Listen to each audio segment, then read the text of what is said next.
పశ్చిమ గోదావరి జిల్లా తణుకు పట్టణంలోని ప్రధాన రహదారి అయిన రాష్ట్రపతి రోడ్డులో సీసీ రోడ్డు నిర్మాణం చేపట్టేందుకు ప్రణాళికలు సిద్దం చేస్తున్నట్లు ఎమ్మెల్యే ఆరిమిల్లి రాధాకృష్ణ తెలిపారు. మహిళా కళాశాల నుంచి తేతలి వై జంక్షన్ వరకు ఈ రోడ్డు నిర్మాణం చేస్తామని స్పష్టం చేశారు.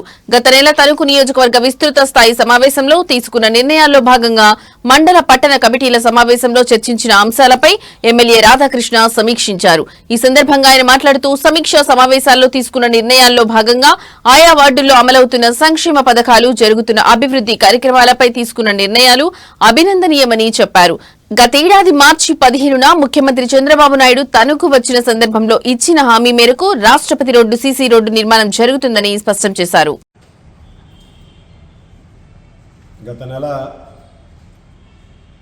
నియోజకవర్గ తెలుగుదేశం పార్టీ విస్తృత స్థాయి సమావేశంలో తీసుకున్నటువంటి కొన్ని నిర్ణయాలలో భాగంగా ప్రతి నెల 9వ తేదీ గ్రామ పట్టణ వార్డు కమిటీల మీటింగులు, అదేవిధంగా 18వ తేదీ పట్టణ మరియు మండల కమిటీల సమావేశాలను నిర్వహించి ఆయా పట్టణంలో కానీ మండలాల్లో కానీ జరుగుతున్నటువంటి అభివృద్ధి సంక్షేమ కార్యక్రమాల అమలు తీరు, అదేవిధంగా అక్కడ స్థానికంగా ఉన్నటువంటి అధికారులతో రివ్యూ కార్యక్రమాలు, అలాగే ఎక్కడెక్కడైతే ఇంకా అభివృద్ధి కార్యక్రమాలు చేసుకోవాలో ఏదైతే అవసరాలు ఉన్నాయో వాటిని కూడా గుర్తించే విధంగా కూడా ఈరోజు మండల కమిటీలు, పట్టణ కమిటీలు అన్నీ కూడా ఈరోజు వేగవంతంగా పనిచేయడం చాలా సంతోషం.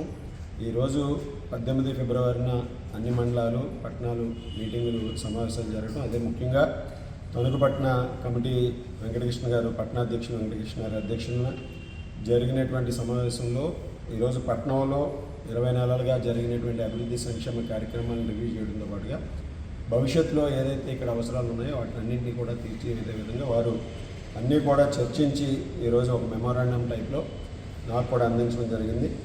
ఈరోజు ఎప్పుడూ లేని విధంగా తణుకు పట్టణాన్ని ముఖ్యంగా అభివృద్ధి చేసే విధంగా రోడ్లన్నీ కూడా పూర్తిగా పునరుద్ధరించి ఈరోజు పట్టణంలో ఉన్నటువంటి రోడ్లన్నింటినీ కూడా ఇంకా ప్రయోజనకరంగా తయారు చేయాలనే ఉద్దేశంతో ముందుకు వెళ్తున్నాం.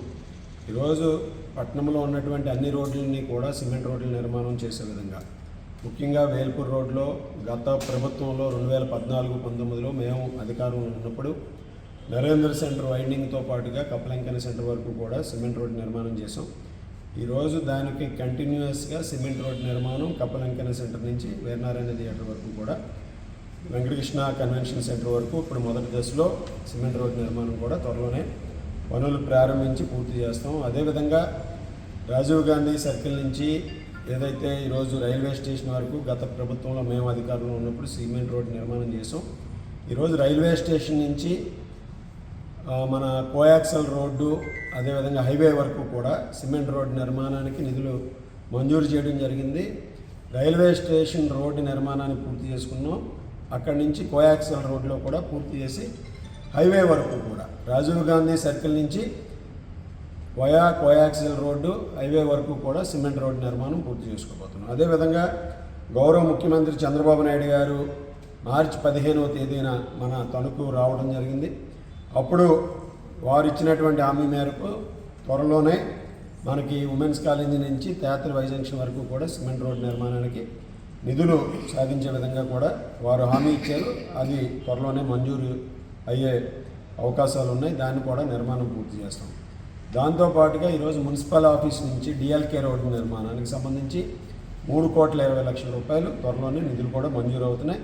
వాటి పనులు కూడా పూర్తి చేస్తాం. ఈ విధంగా పట్టణంలో ఉన్నటువంటి ప్రధానమైనటువంటి రోడ్లు, అలాగే ఉండ్రాజరం జంక్షన్ నుంచి కేశవస్వామి టెంపుల్ వరకు ఉన్నటువంటి డిఎల్కే రోడ్డు విస్తరణ, దాన్ని కూడా రోడ్డు నిర్మాణం, ఈ విధంగా ప్రధాన రహదారులన్నీ కూడా సిమెంట్ రోడ్లుగా మార్చే విధంగా ఈరోజు నిధులు తీసుకొచ్చి కృషి చేస్తున్నాం.